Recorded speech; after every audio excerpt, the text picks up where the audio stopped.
vamos a tener palabras de Ramón Martínez, que es uno de los autores, además editor del libro, y director de Colarevo, que es un medio alternativo, tanto digital como impreso. Bueno, con ustedes, Ramón Martínez. Bueno, buenas noches. Después de esa disertación de Luis, nos queda muy poco o mucho para hablar sobre el tema del narcotráfico, porque de verdad que es interesante ver la óptica con que tratamos de plantear este problema. Cuando Marcelo y yo nos dimos a la tarea de hacer esta investigación y tratar de plasmar el tema del narcotráfico desde otra óptica, nos presentábamos varias interrogantes. Primero que todo, se tiene como por conocimiento de que el narcotráfico es un problema de toda la sociedad, y las sociedades subdesarrolladas, de los pobres, de los partes del suelo, y hay que combatirlo con represión, hay que acabarlo y exterminar a la gente, hay que agarrar al jíbaro de la esquina y se acabó todo el problema. Con eso es lo que nos han vendido la idea de lo que es el narcotráfico. Entonces tenemos que desmontar esa matriz de opinión. Nosotros como comunicadores alternativos nos damos a la tarea de ir al epicentro de lo que ocurre, al epicentro de dónde se generan esas políticas. Cuando le colocamos el nombre de narcotráfico, plan de dominación imperial, por ahí es donde tenemos que empezar a ver las cosas. El problema central es una política diseñada para dominar, porque a través de la droga se conduce al dominio por parte del ser que consume ese alcaloide o esa sustancia psicotrópica, para dominarlo y sacarlo de la sociedad normal, evitar de que piense, reaccione, analice, estudie, haga todo eso. Entonces es una política que está diseñada muy bien diseñada por parte del imperio de los Estados Unidos, directo y al centro, lo decimos. No nos vamos por los lados, de que es una cosa, no, es directamente. Y desde ahí es que nosotros planteamos que necesitamos difundir ante la juventud, desde la escuela, que el problema del narcotráfico no es el problema del consumo. Ese no es el problema central, como nos han dicho, no. El problema del narcotráfico es que es un poder tan inmenso y tan grande, ya Luis nos lo señalaba con todas las estadísticas que tiene en el prólogo, y eso es el problema de que se está destinando y utilizando unas políticas para someter a los países. El tema de Colombia es significativo y en el libro, en este pequeño ensayo, lo tratamos. Colombia era un país productor de yuca, maíz, plátano, arroz, pero no de hoja de coca. Y ocurrió, los Estados Unidos hicieron la sustitución de cultivos en Colombia para producir hoja de coca y convertirla en la gran máquina de producción de cocaína. Es decir, desnaturalizan la función del campesino colombiano, desnaturalizan la función de grandes áreas rurales en la producción natural a la cual se da para alimentar a la población, y la convierten en producir una mercancía, o el elemento base para producir la mercancía, en la cual tienen el completo y absoluto dominio. Nos dicen que el problema en Colombia era el cartel de Medellín, el cartel de Cali, y eso es mentira. Nos dicen que el problema en México es el cartel de Sinaloa o otro de los carteles mexicanos, eso es mentira. ¿Quién hace las entregas controladas en Estados Unidos? Aquí hay 3 letras, que es la DEA, y es el mayor cartel del narcotráfico en el mundo. Es el que domina todo el tráfico de droga, es el que domina todo el blanqueo de dinero a través de la banca norteamericana, en donde legalizan la inmensa cantidad de capitales que genera el negocio del narcotráfico. Eso no nos lo dicen. Nos dicen que el problema es 50.000 jóvenes que consumen droga en los barrios y después salen a atracar, y eso es lo que produce la inseguridad. Pero no dicen que el Chase Manhattan Bank es uno de los que mayor dinero de la droga lava en los Estados Unidos. ¿Y hacia dónde se dirige? Hacia la industria, que es la que produce más ganancia, que es la industria de la guerra, de la muerte.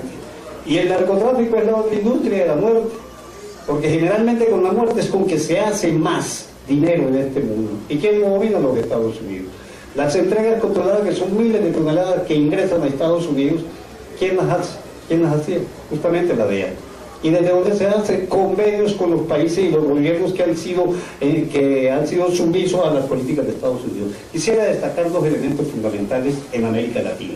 Primero que todo, las políticas de soberanía nacional que el gobierno revolucionario y bolivariano del presidente comandante Hugo Rafael Chávez Frías hace cuando saca a la DEA de Fuerte Tiuna.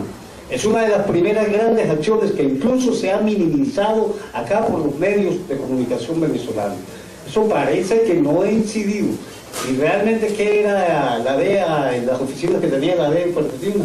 Una de las agencias de contraespionaje y de subversión en contra de los procesos de América Latina y de Venezuela en concreto. Otra de las grandes cosas que destacamos y como una de las maneras de reafirmar soberanía y de que gobiernos soberanos son el inicio para combatir realmente los grandes carteles y combatir el tráfico de drogas es la decisión de Evo Morales en Bolivia. También sacó a la DEA de Bolivia. Y el tráfico de drogas que se generaba en Bolivia pues, se disminuye. Porque se les está dando en el centro a los grandes carteles de la droga. Hay una política del gobierno boliviano que se llama la revitalización de la hoja de coca, del cultivo de la hoja de coca, porque es que la coca no solamente, como lo decía el librito, que se mastica y listo, no, se saca té, refresco, se hace harina, se producen galletas. Es un cultivo ancestral. Quieren acabar con nuestros ancestros, porque lo han convertido en mercancía justamente para dominarlo.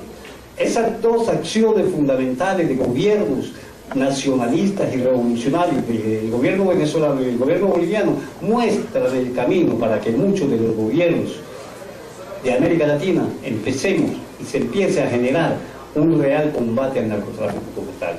Planteamos algunas cosas que pueden sonar un poco duras. La despenalización del consumo, porque dentro de toda la investigación pensamos que el consumo no es el problema central, el problema es quién genera ese consumo y por qué lo genera. ¿Y qué genera después del consumo las grandes ganancias? ¿Y hacia dónde van las ganancias? Es hacia allá, en donde en estas páginas de este ensayo, que nos ha costado bastante trabajo también, que nos ha costado bastante investigación, y más que todo la investigación tratar de resumirlo en pocas palabras, pero con bastante sustancia. ¿Sí? Es eso a la labor que hemos desarrollado. En nombre del compañero Marcelo Colucci, que está en Guatemala, pues ya él envió su comunicación, en el mío propio, en el colectivo de Colarevo como tal, que somos un colectivo que venimos desarrollando desde lo comunicacional algunos aportes al fortalecimiento del proceso de la revolución bolivariana y latinoamericana. Pues les agradecemos su presencia y esperamos que adquieran este ensayo. No lo vean por el tamaño, véanlo por lo que está dentro. Y ya con las palabras del librito más o menos nos dice mucho de lo que hay dentro de él. Es parte de un pequeño aporte y quizás un pequeño aporte en la comprensión de cómo debemos empezar a combatir el narcotráfico desde la casa. Porque tiene que darse desde la escuela enseñanza sobre el problema de la drogadicción. No es con política represiva, sino con una prevención real de la educación, en donde vamos a ver de que el problema central es la política generada por los Estados Unidos para dominar a los países, para militarizar a los países. El caso de Colombia es fehaciente, 7 bases militares, con un puntal de lanza en contra del proceso bolivariano y esas cosas por el estilo. De todas maneras, es un tema que es polémico. Algunos hablan de penalización, de legalización de la droga, de legalización de las cosas, pero hay elementos por los cuales tenemos que empezar a desenmascarar en dónde se genera esta política, y que no es un problema solamente social ni un problema de salud pública, es un problema eminentemente político y que está estructurado en base a las doctrinas imperiales. Hablamos del destino manifiesto, hablamos del documento de Santa Fe número 4, que es en donde están delineadas muy claramente y muy precisamente las políticas hacia los países de América Latina y los países donde estamos involucrados en el tema del narcotráfico. Muchas gracias y... Muchas gracias, Ramón Martínez.